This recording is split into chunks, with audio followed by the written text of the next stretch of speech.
आदरणीय श्री शर्मा जी, उनके दोनों तरफ बैठे हुए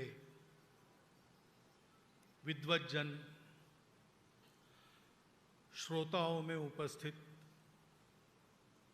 सुधी विद्वज्जन, नागरिक सज्जन, माता भगिनी, सबको मेरा विनम्र प्रणाम। विनम्र प्रणाम, ये विनम्र शब्द मैं जोड़ रहा हूं। प्रणाम हमेशा करता हूं, विनम्र नहीं कहता हूं, आज कह रहा हूं क्योंकि मेरे परिचय में संस्कृत में एक अलंकार है अतिशयोक्ति, उसका परिचय विद्वानों ने दिया है। जो जो विशेषण मेरे लिए कहे गए वो मेरे अपने नहीं है। आपको कोई गलतफहमी न हो इसलिए मैं बता रहा हूं। हम लोग संघ के लोग हैं। हमारा एक वैशिष्ट्य सहज ही बन जाता है संघ में कि हमारा अपना कोई रंग रूप बचता नहीं है। तो जहां हम जाते हैं वहां जैसा है वैसा हम दिखते हैं। तो तीन तीन विद्वानों के साथ मैं बैठा हूं तो आपको वैसा मेरा रूप दिख रहा होगा या फिर भी नहीं दिख रहा होगा, तो दिखा गया है, लेकिन वो मेरा नहीं है, वो यही का है।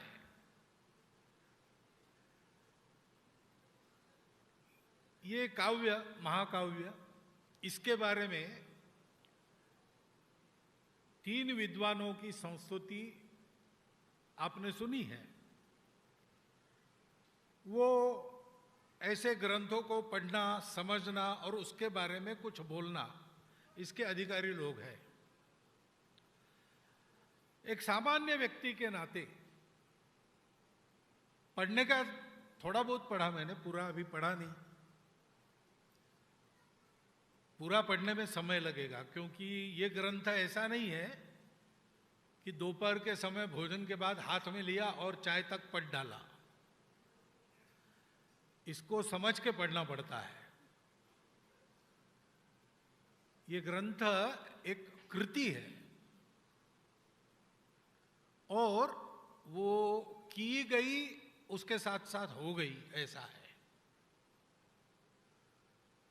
विचार पूर्वक ऐसी जो कृतियां होती है लोक कल्याण की इच्छा से प्रतिभावान विद्वानों द्वारा, उसको पढ़ना आसान काम नहीं। आपको पता है, जय नाम का इतिहास श्रीमद् व्यास जी ने लिखा है ना। उनको स्फुरण हुआ, गणेश जी ने लिखा, लेकिन गणेश जी जैसे जो दूसरों को बुद्धि देता है, ऐसे गणेश जी को भी श्री व्यास जी बताते थे तो थोड़ा विचार करके लिखना पड़ता था। ऐसे इस ग्रंथ का भी है, इसलिए मैंने उसको सरसरी देखा है, पहले देखा है। पहली बात मुझे ऐसा लगा कि इसके संस्कृत श्लोकों का अर्थ करने के लिए बहुत विद्वान की जरूरत नहीं है। शब्दार्थ करने के लिए थोड़ा बहुत संस्कृत से जिनका परिचय है वो थोड़ा समय लगाकर इसका अर्थ समझ सकते हैं। दूसरी बात है कि संस्कृत में जो अलंकार है, उपमा, उत्प्रेक्षा, दृष्टांत आदि सब, संधि समासों के प्रकार है, मात्रा वृत्तों के और अक्षरगण वृत्तों के प्रकार है, वो सब इसमें देखने को मिलते हैं।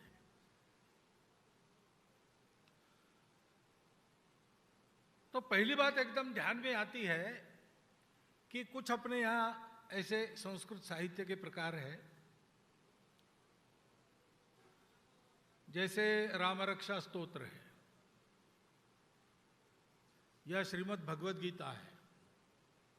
ये ग्रंथ तो अपनी उनकी योग्यता है, आध्यात्मिक महत्ता है, परंतु संस्कृत भाषा की दृष्टि से अगर आपको सीखना है तो इनका बहुत उपयोग है। राम रक्षा में ही एक है ना, रामो राजमणि सदा विजयते रामम रमेशम भजे रामेणाम भियता। राम शब्द की सारी विभक्ति इस श्लोक में आ जाती है। ऐसे इन ग्रंथों को पढ़ के हम संस्कृत का व्याकरण सीख सकते, बोलने का प्रकार सीख सकते। आधुनिक संस्कृत और उस संस्कृत में बहुत अंतर नहीं है, वैदिक संस्कृत में बहुत अंतर आता है। ऐसा इस ग्रंथ में भी संस्कृत भाषा की दृष्टि से इस ग्रंथ का पठन अगर हम समय देकर करें तो इस ग्रंथ के पठन मात्र से संस्कृत में हमारी गति अधिक हो सकती है। दूसरी बात है कि यह एक भक्ति ग्रंथ है। इस ग्रंथ के पठन पाठन से अंतःकरण में भारत भक्ति का उदय होता है, और भारत भक्ति का उदय भारतीयों के अंतःकरण में होना ये विश्वहित के दृष्टि से आज की नितांत आवश्यकता है।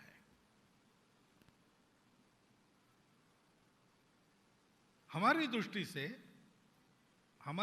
से नहीं, केवल वास्तविकता को देखेंगे तो अनेक महापुरुषों का ये अनुभूत सत्य है। हमारी भारत माता, यह जो हमारा अखंड भारत देश है, हिमालय की दोनों भुजा हिंदू कुश से काराकोरम तक की, सागर पर्यंत भूमि तक जितनी भूमि को अपने आलिंगन में लेती है, उतनी यह भारत भूमि, वो हमारी भारत माता, ये चैतन्यमयी है, केवल मृण्मयी नहीं है, वह चिन्मयी है। और इसका प्रत्यक्ष अनुभव बहुत लोगों ने किया है।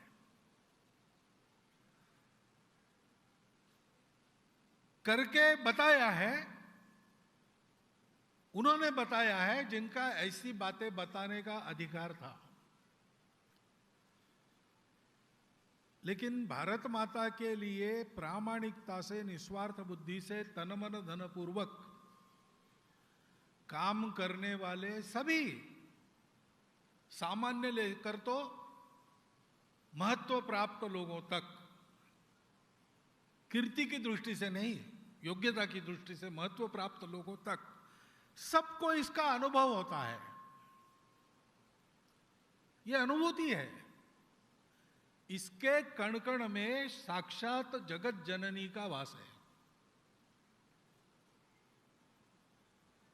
और विश्व को आवश्यकता है भारत के जगने की। जिन समस्याओं से विश्व जूझ रहा है, 2000 वर्षों से जूझ रहा है, 2000 वर्षों से उसने इन सारी समस्याओं को पाट कर संपूर्ण मानव जाति सुख शांति युक्त हो, निरामय हो, उसके सारे विघ्न आपत्ति संकट दूर हो, इसके तरह तरह के प्रयास कर लिए। सब प्रकार की विचारधाराओं के आधार पर ये प्रयास हुए, परंतु उसका कोई परिणाम नहीं निकला। इन प्रयासों के प्रक्रिया में कई अच्छी बातें हमारे हाथ लगी, लेकिन वो बातें रही समुद्र मंथन जैसी ही। तो उसमें कहते हैं 14 रत्न निकले, लेकिन उन रत्नों में मनुष्य के मति को आच्छन्न करने वाली, उसको बेहोश बना देने वाली मदिरा भी उसी में से निकली। और सारे सृष्टि के जीवंत का अंत करने वाला, जीवन का अंत करने वाला हालाल भी उसी से निकला। ऐसा ये जो मंथन चला है पिछले 2000 वर्षों से, उसमें हमको रत्न भी प्राप्त हुए, लेकिन उस प्राप्ति का कोई अर्थ न रहे, ऐसी एक मोह निद्रा भी उसी में से हमको मिली है। और हमारे सृष्टि के जीवन की समाप्ति ही हो जाए, ऐसा हालाहल भी उससे निकल रहा है। इसको पीने की योग्यता, उसको अपने कंठ में धारण कर सारे विश्व को विनाश से बचाने की क्षमता रखने वाला शिव कहाँ है? वो भारत में है और कहीं नहीं है। क्योंकि भारत अपने लिए कभी कुछ नहीं चाहता है। उन 2000 वर्षों में हमारे पतन का काल रहा, उसमें से लगभग 1000 वर्ष हम परकीय आक्रमणों से जूझते रहे और अंदर से कई प्रकार की रूढ़ियों के शिकार हो गए, कट गए, बट गए, चरित्रवान थे उतने नहीं रहे। ऐसी हमारी आज की स्थिति है। लेकिन इस स्थिति में भी संपूर्ण विश्व के जनता का विश्वास किस पर है, ऐसा देखेंगे तो यह ध्यान में आता है कि वो भारत पर है। एक मंत्रिमंडल के मंत्री विदेश में गए, एक समिट था, इकोनॉमिक समिट, सारे देश इकट्ठा आते हैं, वहां कई प्रकार के व्यापारिक सौदे होते हैं, संधियां होती है और उसका लाभ लेने के लिए सभी देश वहां पहुंचते हैं। तो उसमें भारत का प्रतिनिधित्व करने के लिए ये भी गए थे। उन्होंने वापस आने के बाद मुझे वहां का अनुभव बताया। उन्होंने कहा काम की बातें जिस दिन होनी थी उसके एक दिन पहले रात को मध्य पूर्व के सारे देशों के शिष्टमंडलों के प्रमुख मुझे मिलने आए और उन्होंने हमको कहा कि देखिए, हमारा भारत पर विश्वास है, बाकी लोगों पर है नहीं। उनके साथ व्यापारिक संधि वगैरह हमको करनी पड़ती है, हम करेंगे भी, लेकिन हम जानते हैं कि ये वचन देंगे और कुछ चतुराई करके अपना वचन पूरा नहीं करेंगे। कुछ हमको देंगे तो उससे दोगुना तिगुना हमसे ले लेंगे। वो हमको ठगते हैं, ये हमको पता है, लेकिन हम कुछ नहीं कर सकते। भारत के बारे में हमारा अनुभव ऐसा है कि भारत ठगता नहीं, जो जितना बोलता है वो उतना पूरा करता है। इसलिए हम सब लोग चाहते हैं कि हमारे सारे संधि भारत के साथ हो जाए, लेकिन आपका टेंडर आप कम करो तो हम आपको दे देंगे, नहीं तो हम दे नहीं सकेंगे। ये वो बताने के लिए आए थे, क्योंकि उनका विश्वास भारत पर है। ये भारत की महत्ता क्यों है? उसके कारण उसकी शिवता है, उसके बारे में विश्वास है, उसकी अपनी आत्मीयता विश्व के प्रति है और उसके चलते आज भी दुनिया देख रही है कि इस संकट से अब तारणहार कौन है। हमने सब पुरुषार्थ करके देख लिया, हमसे नहीं होता, किससे हुआ था?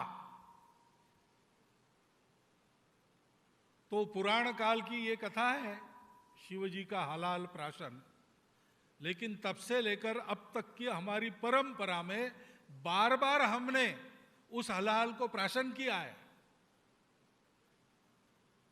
और हम अमर बन गए हैं। अमृत पीकर दुनिया मरती, लो अमर हुआ मैं विष पीकर, ऐसा हमारा इतिहास है। इन शिवजी की महत्ता क्या है? इन शिवजी में जो शक्ति है वो जगत जननी दुर्गा है, चित स्वरूपिणी, जिसका हमारे लिए पार्थिव रूप, मृण्मय रूप भारतांबा है। उस शक्ति के इकार को अगर शिव से हटा देंगे तो शिव का शव ही रह जाएगा, और क्या रहेगा? उस शक्ति की आराधना करनी है। सुब्रमण्यम भारती कवि हो गए तमिलनाडु में, बड़े देशभक्त। अंग्रेजों के काल में स्वतंत्रता संग्राम में उनका योगदान हमेशा रहता था। उन्होंने एक कविता लिखी है और उसमें वो कहते हैं, हे भारत जननी, तुम सारे विश्व की धारणा करती हो, पालन करती हो। हम तुम्हारी संतान मोह निद्रा में ग्रस्त, तुम्हारे लिए कुछ करने के सामर्थ्य को खोकर यहां तुम्हारी गोद में खेल रहे हैं, और इसलिए हम तुम्हारा दर्शन करते तो हीन दीन परतंत्रता की जंजीरों में जकड़ी तुम हमको दिखती हो, हम जानते हैं कि तुम ऐसी नहीं हो, ये तुम्हारा नाटक है। कृपया हमारी इस दुर्बलता तो तुम दूर करो और इस नाटक में तुम हमारी मां हो, तुमको सब वैभवों से मंडित कर सके, हम इस नाटक को अच्छी तरह खेल सके, ऐसा सामर्थ्य हमको दो। यानी इस भारत माता के उद्धार का सामर्थ्य हमको देने वाली कौन है? वही है। ये तो कृपा पूर्वक वो हम लोगों के साथ ऐसे खेल रचती है और हमारी परीक्षा लेती है। हम अगर उसकी परीक्षा में पार होने लायक बन जाए तो विश्व गुरु सामर्थ्य संपन्न अखंड सर्व वैभव संपन्न भारत का निर्माण उस भारत जननी की कृपा से ही हमारे हाथ से होगा, ये पक्की बात है। और वो होने की आवश्यकता है विश्व के लिए। और इसलिए उस भारत भक्ति के जगने की आवश्यकता है। भारत भक्ति से कूट कूट भरा हुआ भारत के संपूर्ण गुण वैभव का वर्णन जिसमें है, ऐसा अर्वाचीन समय में मैंने पढ़ा हुआ ये पहला महाकाव्य है। योग्यता तो इसकी ये है कि भारत भक्ति के संस्कारों की दृष्टि से और संस्कृत भाषा के अध्ययन के दृष्टि से अपने देश के विद्यापीठों में इसको पाठ्य पुस्तक करके रखा जाना चाहिए।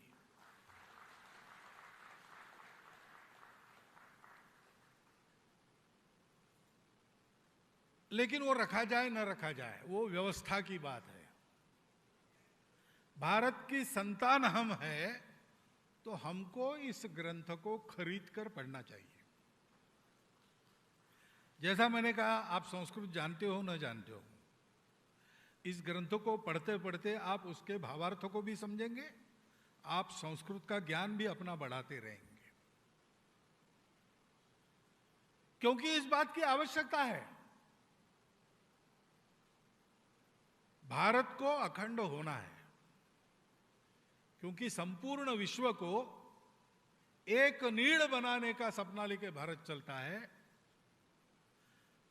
भुवनत्रय को स्वदेश मानकर संपूर्ण वसुधा हमारी कुटुंब है, ऐसी आत्मीयता मन में लेकर भारत को संपूर्ण दुनिया को फिर से सुख शांति की प्राप्ति करा देना है।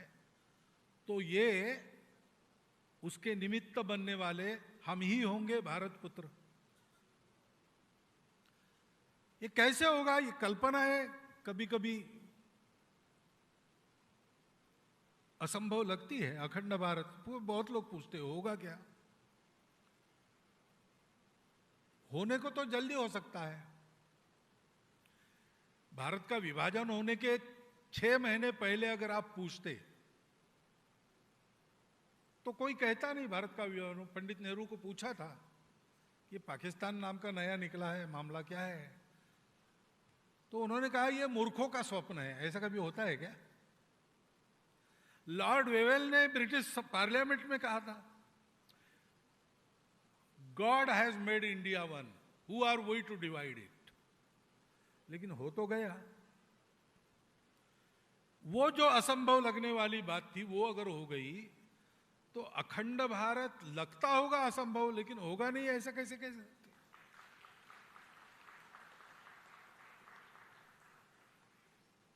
क्योंकि उसके होने की आवश्यकता है। खंडित भारत को जितनी आवश्यकता है उससे बहुत अधिक आवश्यकता उस खंडित भारत के जो बिखर गए टुकड़े और आज अपने आप को भारत नहीं कहते उनको है। क्योंकि आप देखिए कि जब से वो भारत नाम से अलग हो गए तब से अभी मैं यहां बोल रहा हूं इस क्षण तक का उनका इतिहास क्या है, घटनाक्रम क्या है? गांधार का अफगानिस्तान बन गया, जिस दिन बन गया होगा उस दिन से अब तक अफगानिस्तान में सुख शांति है क्या? पाकिस्तान बना उस दिन से अब तक पाकिस्तान में सुख शांति है क्या? अखंड भारत के जो भूभाग आज भारत नहीं कहलाते, उनमें दुख ही दुख है। सब करके देख लिया, उपाय नहीं मिलता, क्योंकि उपाय तो एक ही है। जहां से उनकी प्राण की ऊर्जा है उसके साथ वो जुड़ जाए तो उनकी सारी समस्याओं का हल हो जाएगा। कोई ये साम्राज्यवाद वगैरह की बात नहीं है। हम उनको जोड़ना चाहते हैं, हम उनको दबाना नहीं चाहते। जब हम अखंड भारत की बात करते हैं तो हमारा मतलब किसी सत्ता से नहीं होता, हमारा मतलब होता है हमारे जोड़ने वाली प्राण शक्ति से, और वो प्राण शक्ति है धर्म, जो सनातन है, जो मानव धर्म है, संपूर्ण विश्व का धर्म है। उसी को ही आज हिंदू धर्म कहते हैं। अगर आपको मेरे कहने पर विश्वास नहीं करना है तो ऑक्सफोर्ड डिक्शनरी का अद्यतन एडिशन निकालिए। उन्होंने उसमें धर्म शब्द की, उन्होंने जो पहली व्याख्या लिखी थी उसको बदल के नई सुधारित व्याख्या की है धर्म। और वो कहते हैं कि ये एक भारतीय शब्द है। इसका अर्थ ये होता है कि वो एक वैश्विक नियम है। वैश्विक है यानी सबका है, हमने बनाया नहीं किसी ने, वो है, इसलिए वो सनातन है। उसका आदि नहीं, उसका अंत भी नहीं, क्योंकि विश्व उस नियम पर चलता है। उसका अंत होना है तो विश्व को पहले अंत होना पड़ेगा। वो धर्म हमारा प्राण है, वो सबकी धारणा करता है। वो धर्म एक सत्य पर आधारित है, सर्वम खल्विदम ब्रह्म। ब्रह्म क्या है, उसके दर्शन अलग अलग हो सकते हैं, आस्तिक भी हो सकते हैं, नास्तिक भी हो सकते हैं, लेकिन एक बात पर सब एक मत है कि ये सारी जो विविध सृष्टि दिख रही, अलग अलग दिख रही और अलग अलग प्रकारों की दिख रही, परस्पर विरोध भी इसमें दिखता है, लेकिन है ये एक ही सत्य का आविष्कार है विविध रूपों में। और इसलिए दिखने वाला कुछ भी कैसा भी हो, सब अपना है, सब एक ही है। अपनत्व के आधार पर सारे व्यवहार करो, संबंधों के आधार पर सारे व्यवहार करो, स्वार्थ को छोड़ दो, भेद को छोड़ दो। ये भारत का प्राण है। उसके साथ जुड़ जाएंगे तो आप दिखते कैसे हैं, पूजा किसकी करते हैं, खाते पीते क्या है, कहां रहते, किसी बात का कोई मतलब नहीं। ये सब होने के बाद भी आप अपने हैं, इसलिए अपनों का जो कुछ है वो कौतुकास्पद ही होता है। जीवन में अपनत्व की प्रवृत्ति ऐसी रहती है ना। माँ बाप पड़ोसी के बच्चे ने कुछ गड़बड़ की तो कहते कि वो ऐसा ही है, वो खुरापाती बच्चा ही है, और अपने बच्चे ने कुछ किया तो कहते कि वो बड़ा कल्पक है। विभिन्न प्रकार से सोचते रहता है। क्यों? वो अपना है इसलिए। लेकिन कभी कभी ये भी होता है कि जो अपना है उसकी कीमत नहीं रहती। जब अपना है उसकी कीमत नहीं रहती तो जीवन खराब होता है। जब अपना है उसको अपनत्व की दृष्टि से हमेशा देखते हैं, तब जीवन उत्तम होता है। तो ये जो हमारा अपना है, वो हमारा अपना जो भी है, वो ऐसा क्यों है, क्यों हम ये मानते हैं कि सब अपने हैं? इसलिए उसका कारण हमारी भारत माता है। सुसंरक्षित प्राचीन समय में जब ये हमने इस सत्य का साक्षात्कार किया और उसके आधार पर इस धर्म को हमने पहचाना, सत्य, करुणा, तपस्या और शुचिता मूलक इस धर्म के और तत्वों को हमने धारण किया, उसके आधार पर जीवन की रचना की। वो समय ऐसा था, यातायात के साधन वगैरह नहीं थे, इसलिए हिमालय और सागर को लांघकर बाहर का कोई व्यक्ति आना संभव नहीं था। और आ भी जाता तो हमारी यह भारतांबा सुजलाम सुफलाम मलयज शीतलाम, वन पर्वत नदियां, प्राकृतिक सुंदरता और सृष्टि के अमूल्य खनिज, औषधियां, इन सब का भंडार, उसमें कोई अगर आ ही गया बाहर का तो हम कहते भाई आओ, हम इतने लोग खा रहे, तुम और एक, हमारा क्या बिगड़ता है, भरपूर है माता के पास। इस माता की रसोई से कोई भूखा नहीं जाता कभी, तुम भी बैठो। वो कहता था नहीं मेरी भाषा अलग है, मेरी देवी देवता अलग है, तो हम कहते हमारे पहले से 33 करोड़ है, तुम्हारे और 2-4 मिल जाएंगे, इसमें क्या बिगड़ेगा। हमारी 3800 बोलियां है, तुम्हारी और 2-4 आ गई तो हमको क्या बिगड़ता है। क्योंकि इस माता ने हमको सारा शस्य प्रदान किया, हमारा स्वभाव ऐसा बन गया, इसलिए हम उस सत्य को पा सके, इसलिए उसके आधारित धर्म को पहचान सके, और उस धर्म के चलते यूनान मिस्र रोमा सब मिट गए जहां से। कुछ बात है कि हस्ती मिटती नहीं हमारी। उस माता के अनंत उपकारों के कारण हम हैं, दुनिया में हमारी प्रतिष्ठा है, हमारा स्थान है, हमारा अस्तित्व है।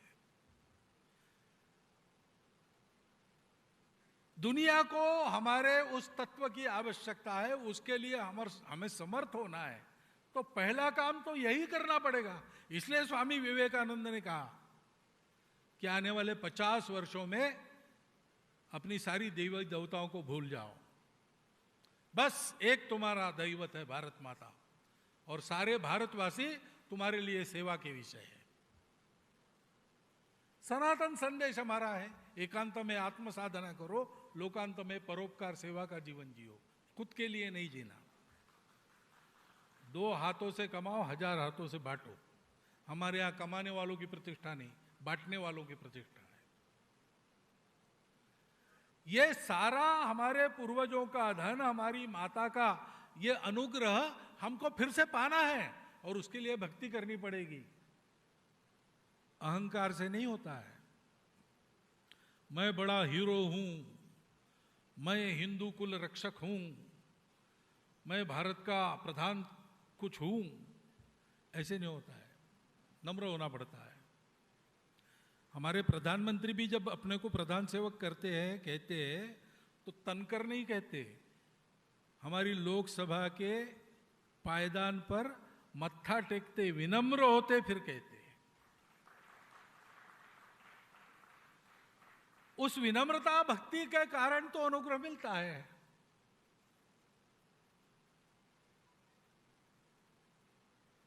कृष्ण भगवान की तुला हुई, स्वर्ण तुला हुई, तो सारी अष्टम से 7 नायिका आ गई। सत्यभामा विशेष करके, उसको बड़ा अहंकार था कि मेरे ही कारण सारा वैभव डाल दिया उन्होंने पलड़े में, लेकिन श्री कृष्ण का पलड़ा भारी। तो फिर रुक्मिणी आ गई। रुक्मिणी को कहा कृष्ण ने कि देखो ये हो ही नहीं रही तुला, तुम्हारे पास कुछ है क्या।